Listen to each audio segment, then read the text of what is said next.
Hello, everyone. Welcome to today's presentation. I'm excited to share with you a story titled My First Kiss.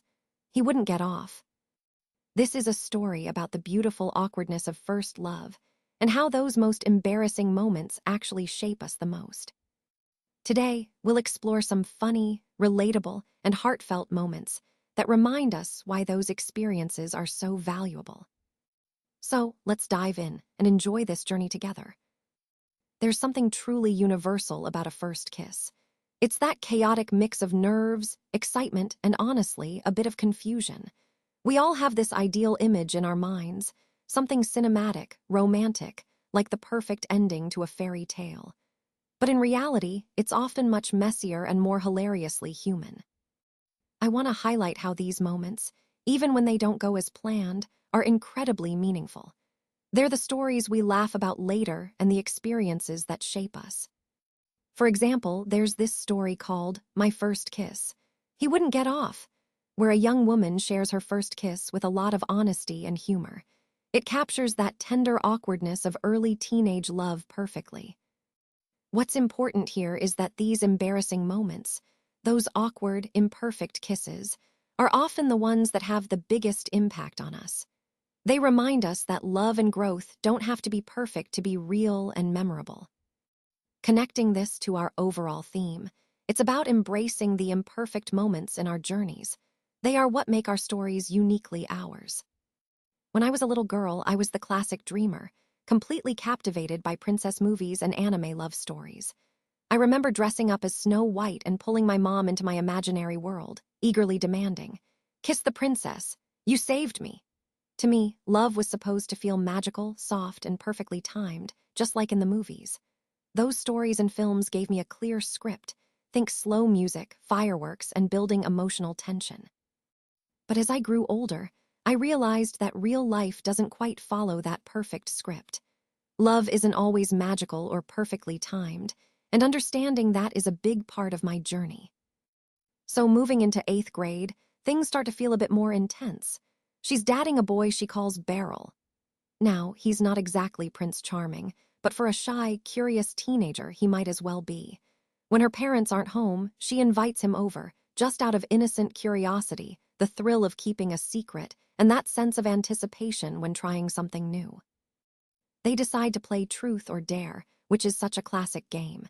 It often blurs the line between having fun and starting to feel emotional chaos. As they go through the dares, things start to get more intimate, first a hug, then a cuddle. For someone who's never really been that close to anyone before, it's overwhelming. She can feel his heartbeat, hear his breathing, and suddenly she's realizing what real closeness feels like. Then comes the big moment, the dare. "We could kiss!" She actually suggests it herself, feeling a mix of bravery and fear. They both agree and they walk out to a nearby field, holding hands. It's awkward, the kind of awkward that makes your heart race.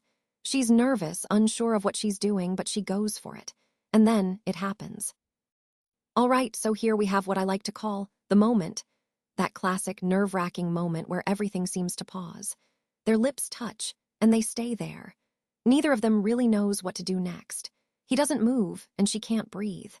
They're both frozen, caught in this strange mix of silent panic. It's almost like a standstill between wanting it to be romantic and realizing they have no idea what's really happening. She remembers it as feeling like he was a statue, just there, completely still for what felt like 15 seconds. And she admits she didn't even know when to get off. It's painfully relatable, isn't it? That feeling of questioning, is this right? Or am I doing this wrong? And wondering how people make it look so effortless in movies. They even try again, this time in the rain, hoping maybe the weather will add some romance or help them feel more natural. But no, it's still the same. Breathless, stiff, awkward, yet somehow still kind of sweet. So what does this all tell us? It highlights how universal these awkward, uncertain moments are. They remind us that sometimes the most romantic things are also the most uncomfortable, and that's okay.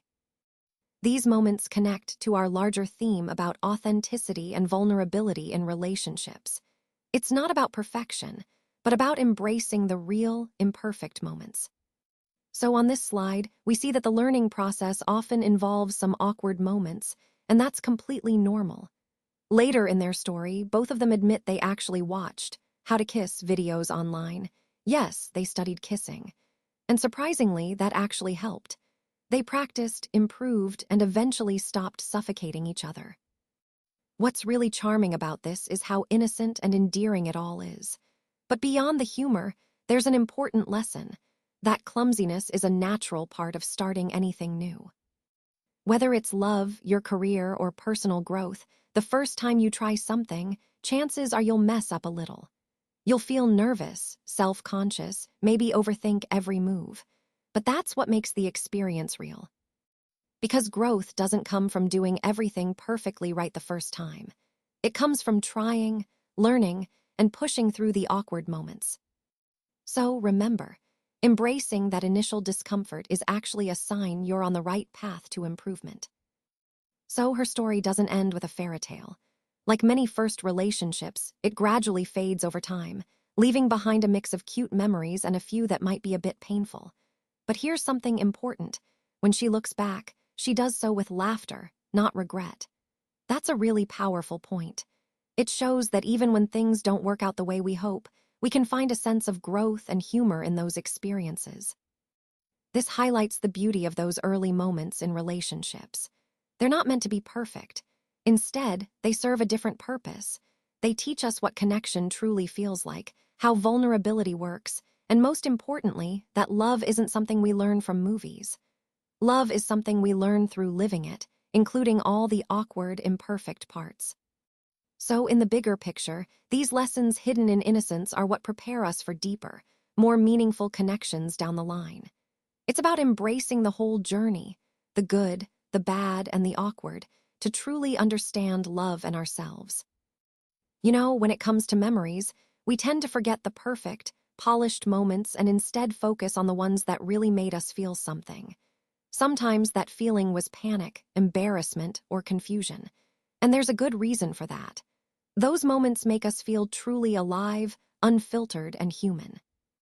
Think about your first kiss, your first failure, or your first heartbreak. Those are the messy, imperfect experiences that shape us and help us grow. They turn us from dreamers into real, grounded people. So next time you cringe thinking about something awkward you did, remember this. That moment isn't something to erase. It's the part that helped you grow, that made you stronger, more understanding. Embracing those moments is actually embracing your journey of becoming who you are today.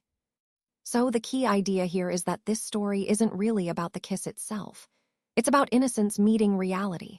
It's about those two nervous kids trying to understand something much bigger than themselves. And what makes those memories so special isn't perfection, but the imperfections, the awkward moments, that make them meaningful. Because in real love, just like that first awkward kiss, it doesn't start out perfectly. It begins with curiosity, a bit of clumsiness, and the courage to try despite the uncertainty. That's what makes the experience genuine. We see here that innocence and reality often collide when we're discovering connection for the first time.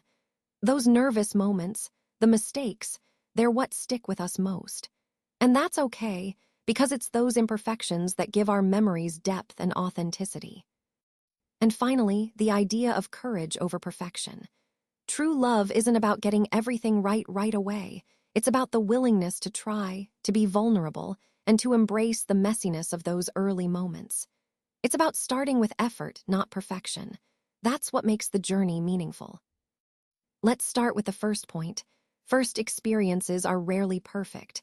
Whether it's a first kiss, a first job, or trying something new for the first time, there's often a bit of awkwardness involved. And you know what? That's completely normal. It's actually part of what makes those moments authentic and memorable. Moving on to vulnerability, this is where real growth happens. The most embarrassing moments we have, those are often the ones that teach us the most about ourselves and what it truly means to be human. Embracing vulnerability opens the door to learning and connection. Now think about memories. They're not usually of perfect, polished moments. Instead, they're made in the messy, chaotic parts, the panic, the confusion, the mistakes. It's those imperfect moments that stay with us because they made us feel something deeply. Finally, love and genuine connection. Those aren't learned by watching others or following a script. They come through living and trying despite the awkwardness. The real learning happens when we step into the experience, even if it's uncomfortable at first. All of these points tie back to our overall theme. That growth, connection, and authenticity come from embracing the imperfections along the way.